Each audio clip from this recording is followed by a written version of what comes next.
अस्सलाम वालेकुम वरहमतुल्लाहि वबरकातुहू। माशाल्लाह जी फौजी जहाज़ेब मुंबई दी झोक वाले माशाल्लाह जी अज सानू बांसे दिते ने मदरसे दी गो वास्ते त्रै बड़े बड़े सारे माशाल्लाह। वो खुद भी साढ़े नाल माशाल्लाह बड़े मेहरबान रहे ने और माशाल्लाह साढ़े नाल हो के उन्हें थोड़ी जी कटाई भी कराई है, दसिया ने भी इंज इन्होंने कटने ने तरीकाकार दसिया तो असी मुहब्बत नाल खुद जाके हाथे नाल कट के उन्हों का सारा एहतमाम करके फिर साइड ते जमा करके रख छड़े ने। ये तुसी देख सकते हो माशाल्लाह फौजी साहब खुद भी आके हाथ बनाते पे साढ़े नाल, बड़ी खुशी हुई है। त्रै बांसे लंबे दिते ने असी फिर उन्होंने दो दो टुकड़े कर दिते ने।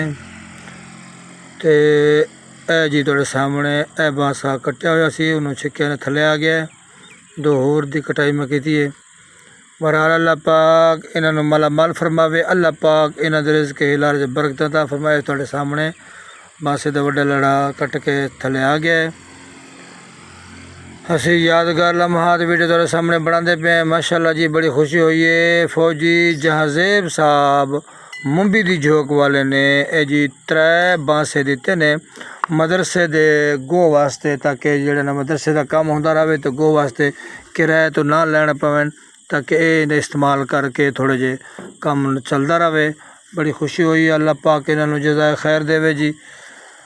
इन्हों हुण असी जेड़े उन्होंने पात्र पुत्र साइड तो सारे साफ करके एक थां ते रखते पे हैं तुहाडे सामने जी। दो हो गए ने, तीसरा सामने पिया, इन्नी भी छटाई करके इन्हें इहदे नाल धरना है। फिर दरम्यान दो हिस्से ने बाद कर देने हैं। बहरहाल दुआ फरमाओ अल्लाह रब्बुल आलमीन जेड़े जेड़े भी मेरे इदारे दे नाल तावन करते पे ने अल्लाह रब्बुल आलमीन सब नूं मालामाल फरमावे, सब दे रिज़्क़ हिलाल च बरकत अता फरमावे। और अल्लाह रब्बुल आलमीन फौजी जहाज़ेब नूं भी मालामाल फरमावे, इहदे बच्चे बच्चियां नूं नेक सालिहा माँ प्यो दा फरमा बरदार और हजूर अलैहिस्सलातु वस्सलाम दा सच्चा ते पक्का गुलाम बनावे। माशाल्लाह जी बड़ी खुशी हुई है। ए हुण कट कुट के सारे साइड ते पत्र एक पासे धर छड्डे। हुण फौजी साहब दे नाल यादगार लम्हात उहदे नाल थोड़ी जी वीडियो बनाने पे ताकि नेट ते चढ़ा के दोस्तों दसीए भी ए फौजी जहाज़ेब साहब ने जिन्होंने साडे नाल तावन किया है बांसियां का।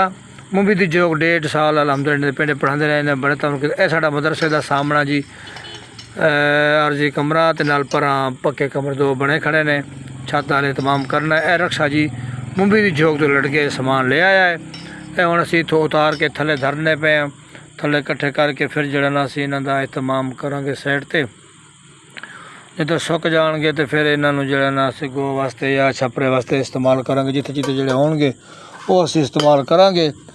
बाकी मैं दुआ गोहां अपील गोहां तमाम अहले ईमान अहले मोहब्बत वाले नूं मेरे इस इदारे दे नाल ज़रूर तावन फरमाओ। अल्लाह रब्बुल आलमीन जिन्हें तावन किया उन्होंने भी मालामाल फरमावे, जिन्हें नहीं किया अल्लाह उन्होंने भी मालामाल फरमावे। और जेड़े मदरसे बनते पे ने या चलते पे ने अल्लाह रब्बुल आलमीन अपने हबीब दे सदके तमाम इन्हों कामयाबियाँ ते कमरानियाँ अता फरमावे। इस सामने जी हुण मदरसे की बैक साइड ते जिन्हें टुकड़े सन सारे असीं इकट्ठे करके धर छड्डे ने। बाकी जेड़े पात्र पुत्र सन सारे वो भी इकट्ठे करके असीं लई आउने आ। अल्लाह रब्बुल आलमीन मेरे इस इदारे नूं कामयाबी देवे। अस्सलामु अलैकुम वरहमतुल्लाहि वबरकातुहू।